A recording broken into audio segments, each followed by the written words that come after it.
నల్లగొండ పోలీసులు బాలాజీ నాయక్ని అరెస్ట్ చేసిండ్రు, ఈ రామావతి మధు నాయక్ని కూడా అరెస్ట్ చేసిండ్రు.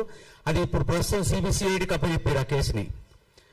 అయితే ఒక్కటే అర్థం కాని పరిస్థితి ఏంటంటే, మిత్రులు జర్నలిస్ట్ మిత్రులు ఎప్పుడైనా కూడా ఒక ఫిర్యాదు మనకు వచ్చినప్పుడు అందులో వాస్తవం ఎంత అని తెలుసుకోవాలి. కానీ కొంతమంది మిత్రులు దాన్ని ఒకవైపు మాత్రమే చూపించారు, కానీ ఇంకోవైపు చూపించలేదు. మంగళి మీద ఆరోపణ వచ్చిందని ఆరోపణని దాన్ని బాగా డ్రోల్ చేసిండు. కానీ అసలు మంగళి పాత్ర ఎంత ఉందనేది ఎవ్వరు కూడా గుర్తుపట్టలేదు, తెలుసుకోలేదు. ఇక్కడ జరిగేది ఏంటంటే, ఎవరైనా కూడా ఇప్పుడు కేసీఆర్ ఉన్నారండి, కేసీఆర్ పేరు చెప్పి నేను పోతే డబ్బులు ఇస్తారండి? ఒకవేళ డబ్బులు నేను తీసుకున్న కేసీఆర్ బాధ్యత అవుతాడు దానికి? ఇప్పుడు రేవంత్ రెడ్డి గారు నాకు ఫ్రెండ్, రేవంత్ రెడ్డి గారి పేరు చెప్పి నేను పోతే నాకు డబ్బులు ఇస్తే రేవంత్ రెడ్డి గారు బాధ్యత అవుతాడా? ఇప్పుడు వాళ్ళు మంగళి ఒక పేరున్న వ్యక్తి, సెలబ్రిటీ. ఇప్పుడు ఆ తోటి చాలా మంది పోటీ ఫోటోలు చూస్తారు. ఆ ఫోటోలు చూపించేంత మాత్రం డబ్బులు ఇచ్చి మంగళిని బాధ్యత చేస్తే ఎట్లయితుంది? ఇది తప్పు. సుబ్బు గారు, అడ్వకేట్ గారు చేసింది అది. దయచేసి ఒక జర్నలిస్ట్గా ఇప్పుడు రవి గారు కానీ రోషన్ గారికి వివరాలు కూడా ఆయన మాటలు కూడా విన్నాను. రోషన్ గారు చాలా ఆవేశంతో అంటుండు, బాధితులకు న్యాయం చేయటం ఎవరంటలేరు. నిజమైన బాధితులకు న్యాయం చేయాల్సిందే, వాళ్ళకు డబ్బులు దక్కాల్సిందే, ఎవరైతే వాళ్ళని మోసం చేస్తారో వాళ్ళకి శిక్ష పడాల్సిందే.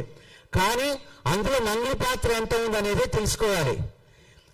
మంగళి పేరు ఇప్పుడు నిన్న రామావతి మధు గారు అరెస్ట్ అయినప్పుడు రామావతి మధు కూడా క్లియర్గా చెప్పింది మంగళి పాత్ర లేదు అని. మంగళి ఇయ్యమన్నది కాదు, మంగళి గారు లేకపోతే ప్రామిషన్ రాసి ఇచ్చింది కాదు, మంగళి గారి దగ్గరకు వచ్చి వీళ్ళు హామీ అడిగినది కాదు, లేకపోతే మంగళి అకౌంట్లో వేసినది కాదు. అసలు ఎలాంటి సంబంధం లేదు మంగళికి. కానీ మంగళి ఎందుకు మధ్యలో తీసుకొచ్చారంటే, వాళ్ళ తమ్ముడితోటి ఆయనకున్న స్నేహం ఆధారం చేసుకొని మంగళిని బలిపోషణ చేసిండ్రు. ఇది తప్పు అంటున్నాం మనం. ఇది ఒక జర్నలిస్ట్గా దీన్ని పరిశోధన చేయాలి, వాస్తవాలు బయట పెట్టాలి, రెండు వైపులు ఆలోచించాలి. అసలు మన దగ్గరికి ఒక కంప్లైంట్ వచ్చిందంటే, ఒక ఫిర్యాదుదారుడు వచ్చిందంటే మనం చెప్తున్న ఎంతవరకు వాస్తవాన్ని గ్రహించాలి. గ్రహించకుండా ట్రోల్ చేసి బాధితుల తరఫున ఒకరితో కూర్చుకొని ఇష్టం వచ్చినట్టు మాట్లాడి ఆ ఫ్యామిలీని బజారుపాటు చేయడం అనేది మంచి పద్ధతి కాదు. ప్రస్తుతం ఈ కేసు నిన్న మధు అరెస్ట్ అయింది కనుక క్లియర్గా పోలీసు వాళ్ళకు కూడా అర్థమైపోయింది ఇందులో మంగళి ప్రమేయం లేదు అని. ఇక కొంతమంది ఉంటారు, వాళ్ళు ఏంటంటే ఒక వ్యక్తిని టార్గెట్ చేసి నాశనం పట్టించే ప్రయత్నం ఉంటారు.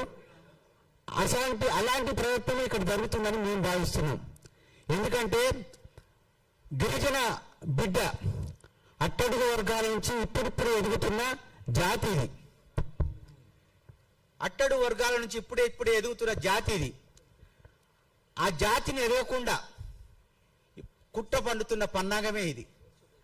దాన్ని కొంతమందిని పెట్టేసి ఈ మంగళిని ఎట్టి పరిస్థితుల్లో తప్పించాలి, ఎదుగుతున్న వృక్షాన్ని కొట్టేయాలన్నట్టుగా ఎదుగుతున్న మంగళిని కూడా అట్టడుగు సాగి గుంజుకురావాలనే ప్రయత్నమే తప్ప ఇంకోటి కాదు ఇది. మా దగ్గర అత్యధిక వడ్డీ ఆశతోటి చాలామంది పిల్లిగొండ తండ, ఎర్రగొండ తండ, మల్లాపురం, వజ్వాపురం, తర్వాత పలుగు తండ, మా దగ్గర అక్కంపల్లి, పెద్ద అడిసెల్లపల్లి, అంగడిపేట ఇలాంటి గ్రామాలలో సుమారుగా 700-800 మంది జనాలు వడ్డీ ఆశ చూసుకొని 15 రూపాయలు 20 రూపాయలు ఆడజు ఆశ చూపిస్తే ఆ వడ్డీ ఆశకు భూముల్ని కుదవబెట్టి అన్ని మార్టిగేజ్ చేసి ఇంట్లో ఉన్న బంగారం బ్యాంకులలో పెట్టి తీసుకొచ్చి రామావతి మధుకు, రామావతి బాలాజీ నాయక్ ఇచ్చింది. కానీ అందులో మంగళి ప్రమేయం లేదు. వాస్తవానికి మంగళి ప్రమేయం నిన్నమాట వస్తుంది. మంగళి ప్రమేయం అసలు లేదు, మంగళి ఎవరో కూడా తెలియదు మా వాళ్ళకు.